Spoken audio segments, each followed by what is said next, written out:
आज का जो हमारा वीडियो है उसमें हम बात करेंगे पावलोव के सिद्धांत के बारे में, शास्त्रीय अनुबंधन के सिद्धांत के बारे में। ये हमारा वीडियो पार्ट 2 है और पार्ट 2 में हम बात करेंगे अनुकूलित अनुक्रिया को प्रभावित करने वाले कारक के बारे में। शिक्षा में अनुकूलित अनुक्रिया सिद्धांत का पावलोव ने जो अनुबंधन का सिद्धांत दिया है, शिक्षा में वो कैसे उपयोगी है उस बारे में हम बात करेंगे। और हम बात करेंगे अनुबंधन के समान समान प्रत्ययों की कि ऐसे कौन कौन से संप्रत्यय हैं जिनका हमें ध्यान रखना चाहिए। चलिए हम ज़्यादा समय नहीं लेते और सीधे व्हाइट बोर्ड पर चलते हैं और बात करते हैं अनुकूलित अनुक्रिया को प्रभावित करने वाले कारक के बारे में। देखिए यहाँ पर पहला कारक लिखा है प्रेरकों का प्रभाव। अनुकूलित अनुक्रिया में प्रेरकों का प्रभाव पड़ता है। प्रेरक अगर अच्छे हैं, यदि प्रेरित किया जाता है, यदि प्रेरक अच्छे हैं तो अनुकूलित अनुक्रिया जो है वो बड़ी आसान हो जाती है, सरलता से हो जाती है। फिर देखेंगे दो उत्तेजकों के मध्य समय और संबंध। दो उत्तेजक है हमारे, पावलोव वाला प्रयोग जो हमने इससे पूर्व के वीडियो में बताया था। एक स्वाभाविक उत्तेजक है और एक अस्वाभाविक उत्तेजक है। स्वाभाविक उत्तेजक और अस्वाभाविक उत्तेजक दोनों के बीच में संबंध होना बहुत आवश्यक है। जैसे यहाँ बताया समय का संबंध होना बहुत जरूरी है। हमने उस प्रयोग में देखा था कि पावलोव का जो प्रयोग था उसमें जो सेकंड वाला जो हमारा इक्वेशन था उसमें हमने देखा था कि घंटी बजाई और घंटी के तुरंत बाद हमने भोजन दे दिया। घंटी बजाई और उसके तुरंत बाद, तो दोनों में संबंध स्थापित हो गया कि घंटी बजती है, अनुबंधन हो गया उस घंटी से कि जैसे ही घंटी बजेगी वैसे ही भोजन प्राप्त हो जाएगा। तो कुत्ते का अनुबंधन किससे हो गया? अस्वाभाविक उत्तेजक अर्थात घंटी से हो गया। तो दोनों उत्तेजकों के मध्य समय का हमें ध्यान रखना चाहिए। समय का संबंध जितना मजबूत होगा, जितना दृढ़ होगा, उतना ही आप देखेंगे अनुकूलन सरल हो जाएगा।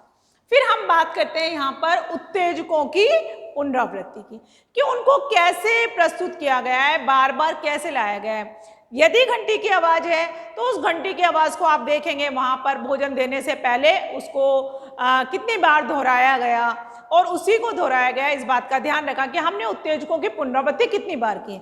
जितने अधिक बार इस इक्वेशन को होगा कि कृत्रिम उत्तेजक फिर स्वाभाविक उत्तेजक, कृत्रिम उत्तेजक, स्वाभाविक उत्तेजक, लगातार बहुत बार उस प्रयोग में ये किया गया, तब जाके कृत्रिम उत्तेजक का संबंध या अनुबंधन उस भोजन के साथ हो गया था, जैसा कि कुत्ता करता है उस प्रयोग में। फिर आप देखेंगे यहाँ पर नियंत्रित वातावरण। एक देखिए यहाँ पर अनुकूलित अनुक्रिया को प्रभावित करने के लिए वातावरण का नियंत्रण में होना बहुत जरूरी है। जब भी आप अनुबंधन के क्षेत्र में इस तरह का प्रयोग करते हैं, आप किसी कार्य के उपयोग के लिए ऐसा काम करते हैं, तो वो वातावरण नियंत्रित होना चाहिए। जब भी हम कृत्रिम उद्दीपक का प्रयोग करते हैं स्वाभाविक उद्दीपक के साथ में, तो हमें ये ध्यान रखना चाहिए कि वातावरण शांत होना चाहिए। ऐसा नहीं हो कि इसके अलावा भी कृत्रिम उद्दीपक के अलावा भी कोई भिन्न प्रकार की ध्वनि, कोई किसी तरह की आवाज़, किसी तरह का शोर अधिगमकर्ता का ध्यान अपनी ओर आकर्षित करे और उसको अनुबंधन करने में व्यवधान हो, अवरोध उत्पन्न हो जाए। इस बात का हमें ध्यान रखना है कि दोनों में वो जो वातावरण है वो नियंत्रित होना चाहिए और समय का तो हमें ध्यान रखना ही है। फिर आप देखेंगे कृत्रिम उत्तेजक दृढ़ होना चाहिए। कृत्रिम उत्तेजक पावलोव का जो प्रयोग था उसमें घंटी थी। अगर स्वाभाविक उत्तेजक ज्यादा प्रभावशाली हुआ तो अधिगमकर्ता कभी भी कृत्रिम उत्तेजक पर ध्यान नहीं देगा। तो जब भी अनुबंधन वाली स्थिति लाएंगे, जब भी हम ये प्रयोग करेंगे किसी काम के लिए, तो हमें ये ध्यान रखना है कि जिस भी कृत्रिम उद्दीपक को हमने अपने प्रयोग का माध्यम बनाया है, उसमें उपयोग में लिया है, वो अत्यधिक प्रभावशाली होना चाहिए, सुदृढ़ होना चाहिए, तभी जाके अधिगमकर्ता का जो अनुबंधन है वो कृत्रिम उद्दीपक से हो पाएगा। ऐसा नहीं हो कोई बाहरी और भी कोई उद्दीपक है जो उसको प्रभावित कर ले। तो ये हमें छोटी छोटी बातें हमें ध्यान रखनी है अनुबंधन में। देखिए सबसे पहले हमने बात की प्रेरक के प्रभाव की, फिर दो उत्तेजकों के मध्य समय का ध्यान रखना है, हमें उत्तेजकों की पुनरावृत्ति का ध्यान रखना है कि हम कैसे उसे प्रस्तुत कर रहे हैं। नियंत्रित वातावरण नियंत्रित होना चाहिए, कृत्रिम उत्तेजक दृढ़ होना चाहिए और एक बहुत अच्छी बात मानसिक स्वास्थ्य। जो अधिगम करता है उसका मानसिक स्वास्थ्य भी सामान्य होना चाहिए, वो सीखने के लिए तत्पर भी होना चाहिए, वो मानसिक रूप से भी स्वस्थ होना चाहिए। जैसे स्वस्थ व्यक्ति में स्वस्थ दिमाग निवास करता है, स्वस्थ मस्तिष्क निवास करता है, उसी प्रकार से आप यहाँ पर देखेंगे, यहाँ पर भी एक शर्त है अनुकूलन की कि मानसिक स्वास्थ्य होना चाहिए। ये भी एक कारक है जो अनुकूलित अनुक्रिया को प्रभावित करता है। चलिए, किसी भी सिद्धांत का, जब तक कोई भी जो सिद्धांत है अधिगम का, जो हम लर्निंग थ्योरीज पढ़ते हैं, कोई भी सिद्धांत जब तक उपयोगी नहीं माना जाता, जब तक कि हम शिक्षा में उसका उपयोग न कर लें, दैनिक जीवन में हम उसका उपयोग न कर लें। तो ये जो I.P. पावलोव जो रूसी शरीर शास्त्री थे, 1904 में उन्होंने संबंध प्रत्यावर्तन नामक जो पुस्तक लिखी थी, उसमें ये अनुबंधन का जो सिद्धांत दिया था। तो ये सिद्धांत का शिक्षा में क्या उपयोग है, ये सिद्धांत कितना महत्वपूर्ण है, ये इसकी उपयोगिता से इसकी महत्वपूर्णता मालूम होती है। चलिए हम देखते हैं हम कहाँ कहाँ इसका उपयोग पाते हैं। तो देखिए, बच्चे, छोटे छोटे जो बच्चे होते हैं, उनमें अगर कोई बुरी आदत होती है तो उस बुरी आदत को छुड़ाने के लिए हम क्लासिकल कंडीशनिंग का प्रयोग कर सकते हैं। फॉर एग्जाम्पल, एक बच्चा है जो अपने घर के टेरेस गार्डन में जब भी खरगोश को देखता है उसे मारने लगता है, उसके साथ क्रूरता का व्यवहार करता है। फिर आप देखेंगे, इस बुरी आदत को छुड़वाने के लिए जब भी वो खरगोश के पास जाता तो एक कृत्रिम ध्वनि, मतलब कृत्रिम जो दीपक है वो प्रस्तुत किया जाता, मतलब एक कर्कश ध्वनि निकाली जाती, तो वो बच्चा उसके पास जाने से डर जाता और धीरे धीरे उसने अपनी इस बुरी आदत को छोड़ दिया। अर्थात बुरी आदतों को छुड़ाने में अनुबंधन का प्रयोग सहायक है, हम अनुबंधन का सहारा ले सकते हैं। फिर आप देखिए, वर्णमाला के अक्षर सिखाने के लिए या वर्णमाला सिखाने के लिए जो छोटे छोटे बच्चे होते हैं ऐसे बोलते हैं, ए फॉर एप्पल, अ से अनार, ब से, ऐसे बोलते हैं। तो देखिए अब अनुबंधन हो गया है, उस अनार को देखते ही वो जो चित्र छपा हुआ है उससे उनका अनुबंधन हो गया है, उनको वो अक्षर उनसे अनुबंधित हो गया है। अ से अनार, ए से एरोप्लेन, ए से एप्पल। तो इस तरह से वर्णमाला को सिखाया जा सकता है। चलिए फिर आगे बात करते हैं और का उत्तम अनुशासन, अनुशासन की आदत का विकास भी इसके माध्यम से किया जा सकता है, स्व अनुशासन की आदत भी इससे डाली जा सकती है। फिर आप देखेंगे यहाँ पर हम बात करते हैं यहाँ पर स्वभाव और आदत का। मनुष्य के जीवन में स्वभाव का बहुत बहुत ज़्यादा महत्व होता है, सारा व्यवहार उसके स्वभाव पर निर्भर करता है, क्योंकि मनुष्य एक सामाजिक प्राणी है। तो आप यहाँ पर देखेंगे स्वभाव और अच्छी आदतों के निर्माण में भी आप क्लासिकल कंडीशनिंग थ्योरी का उपयोग कर सकते हैं। फिर आप देखेंगे भाषा का विकास, जो भाषा का विकास है उस भाषा के विकास में भी हम क्या कर सकते हैं, अच्छे से इसका उपयोग कर सकते हैं, अच्छे सही उच्चारण के लिए, अच्छी मौखिक अभिव्यक्ति के लिए, अच्छी लिखित अभिव्यक्ति के लिए भी हम कंडीशनिंग का प्रयोग कर सकते हैं।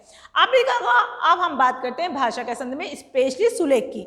आपने देखा होगा छोटे छोटे जो बच्चे होते हैं, क्लास 1, 2, 3, 4, 5 के जो छोटे छोटे बच्चे होते हैं, उनके पास एक पुस्तक होती है जिसमें एक ऊपर की लाइन लिखी होती है जिसमें डॉट डॉट डॉट लगे होते हैं, और बच्चा उन अक्षरों, उन डॉट्स पर हाथ फिरा फिरा कर अक्षरों की बनावट को सीखता है।